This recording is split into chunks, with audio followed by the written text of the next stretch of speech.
And we're going to start here with tomorrow night's game, West Virginia and BYU. What happened to West Virginia? They're 18.5-point underdogs at BYU and a total of 47.5 points. Joe, the spread line for West Virginia and BYU is what?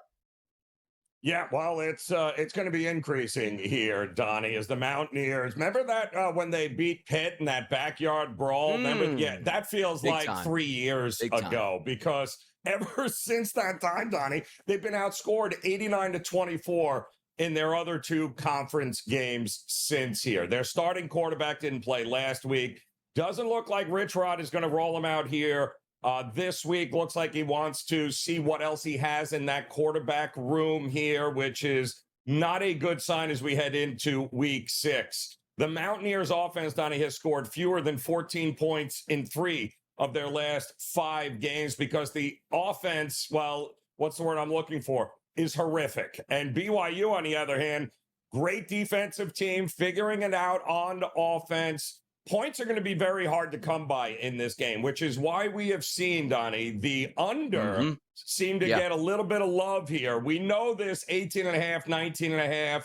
It wouldn't shock me if this makes it to 20 before kickoff tomorrow. But keep an eye on the total because the total appears to be where the money is going. And the lack of offense for West Virginia appears to be getting some under money in this one.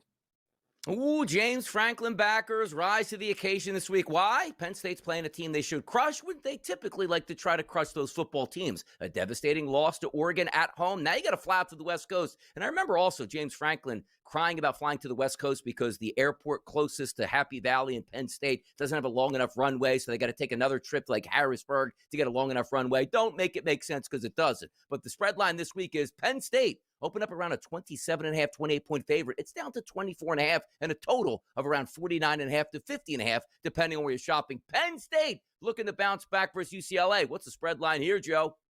Well, the spread line is be very, very careful here. UCLA now a 24.5-point home underdog. That is the biggest deficit as an underdog that this program has faced since a 32-point dog back in 2008 against USC. They lost that game 28-7, but they covered. And now you've got a Penn State team that has to be suffering a bit of that hangover after losing to Oregon last week in overtime. But here's the kicker.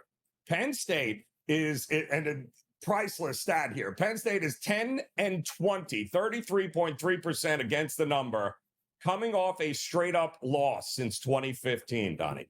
That is absolutely unbelievable. And yet we're seeing nearly 79% of the money, 84% of the tickets, all coming in on Penn State. It might very well be the biggest public play this week. Why? Well, recreational bettors love big road favorites because, well, they're the better team, right? They should win. They're going to bounce back.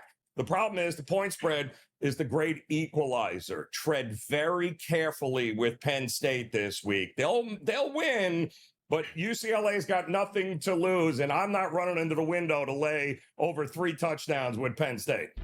We're so wrapped up in the NFL right now, Major League Baseball. Sometimes yet you forget there's going to be a full Saturday slate with a lot of good games that you can certainly pick off and have some fun with, Joe. And we bring up some of these college football teams that are fun to watch, which includes Miami and Florida State. The reason why I bring this game up is, yes, it's going to be a great rivalry game, and maybe Florida State can pull the upset, or maybe Miami can actually win an ACC championship game this year. But the one thing we can't dispute, that Florida State offense, Joe, moves the football. How about 600 yards per game? 600, Joe. That's impressive.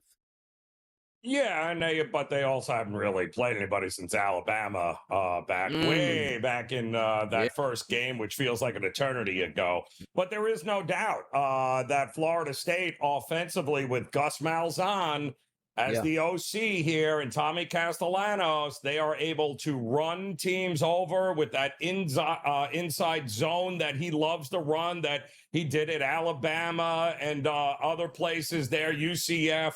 If you can't stop the run, Gus Malzahn's offense will light you up, and that's what he has been doing to teams. I don't understand his total, Donnie. We talked about it yesterday on the spread lines. Correct. How is this total dropping to 53.5? There is, and again, I guess because Miami's defense not giving up a whole lot of points this year, but they have not faced an offense like this yet. Plus, they're on the road. Doak Campbell is going to be hopping here. I think, listen, I trust Miami's defense to make more stops when it matters, but I think we're going to be way over 53.5 points when this game is all said and done.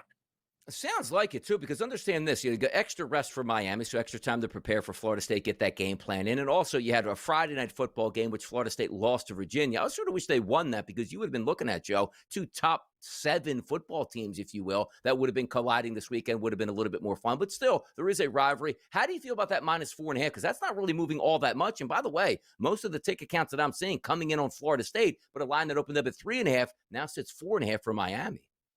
It's been all Florida State money since this thing opened up here. So, the look-ahead line was bigger than that, 6.5 for Miami. So to tell you that it's down to 4.5 here, it tells you exactly where it's all been going. It's all been Florida State. And I get it. At home, they got the loss out of the way. Now they can focus on Miami. They might have been looking ahead a little bit here.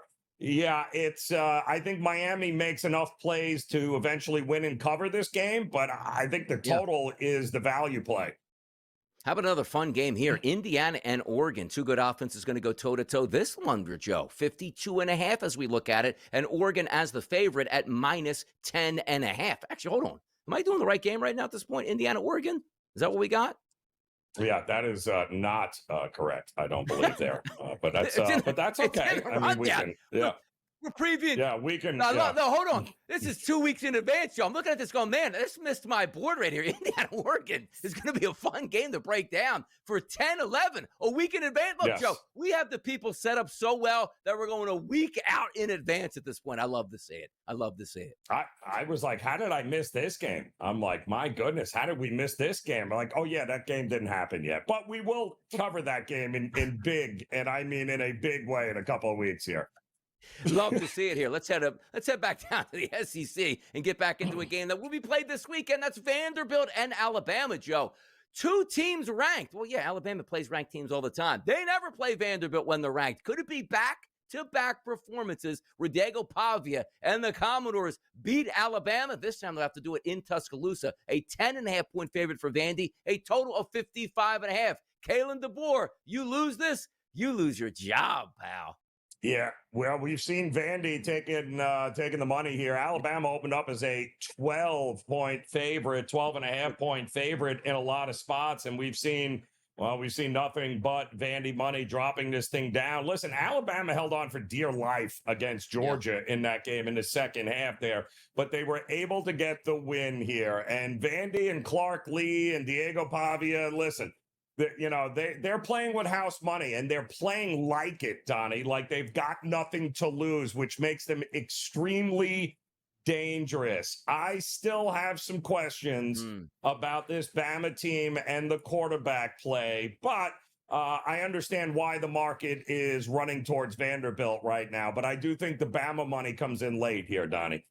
Now, Joe, do you want to go back to Indiana, Oregon and do a little second loop around for next week's game? We could preview this game for 10 straight days here. It's going to be so big, so much fun for the big SIG out there. But we can't do that. We'll get to that game next weekend. How about this one coming up next? It's Texas and Florida. If you looked at the counts, you know what? If Florida's a good football team, this could be real interesting. Florida is not a good football team. However, Texas leaves a lot to be desired with Arch Manning at quarterback, and this is a big step-up moment, not because Florida doesn't have a great record. You're playing in a hostile environment against a really good defense. Looking at the sides itself, -7.5 on the look-ahead. Texas is now under a touchdown at most outlets, Joe. That's 6.5. Look at the look-ahead total, 51.5.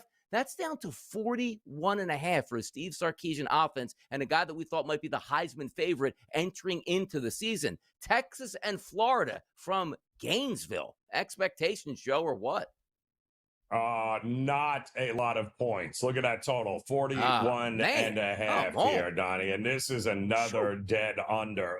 Texas's defense is fantastic as well. Let's not act like somebody's going to come in Florida's offense and Lagway, who can't figure out what jersey to throw it to, is going to light up this Texas defense. It's not. And this Texas offense, their inefficiency, their inability to be able to score in the red zone has been an issue here. And it's not like Florida's just that defense is just going to let you get inside the 10-yard line all the time and score point.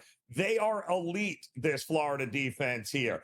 Not to mention they've had a week off to prepare for this. I like unders everywhere in this. I like unders in the first quarter. I like unders in the first half. And I like unders in the full game. This is going to be a rock fight in the swamp here, and I'm all for it. Crazy. Like, we're talking about one of the most hyped quarterback sensations we've ever seen. We're talking about games being in rock fights. Should be the opposite. Like, yeah, I don't care who he's playing. He's going to light that defense up. You got weapons at wideout, at tailback, and Sark calling the playbook for you. Come on, Arch. Step up in the swamp. If you got any of that metal, you want to be the number one overall pick, win football games like this. I know it's a 1-3 football team. Step up and score 28 plus points, and away you go. Let me ask you a question about this one, Joe. 4 o'clock on Saturday. I don't know if you'll be watching. Oklahoma versus Kent State. I love this game. It's minus 45.5 as a total. Could we see 45-0 at the half where they cover that spread, or maybe lose by the hook? I mean, come on, 45.5 points in a college football game. Well, it's even funnier that Kent State's team total is 2.5, Donnie. Yeah. And so, yeah, that's the funny part. But again, you got to keep in mind, it's a backup quarterback for Oklahoma. And even with a backup quarterback for OU right now, it's the defense that is going to limit what Kent State can do. But Kent State has scored at least 10 points against Power 4 teams here this season. So to me, this game is going to be all about the backdoor cover with the team total. 2.5, 3, 3.5. They're going to get a touchdown in this game. They're going to get an empty netter in the fourth quarter in this game when the third and fourth stringers are playing for OU. But I don't believe that OU is going to drop 60 points here. I do think that they'll control this game, of course, try to get out of there without any injuries. But I do believe that Kent State's going to be able to punch it into the end zone. That team total is hilarious.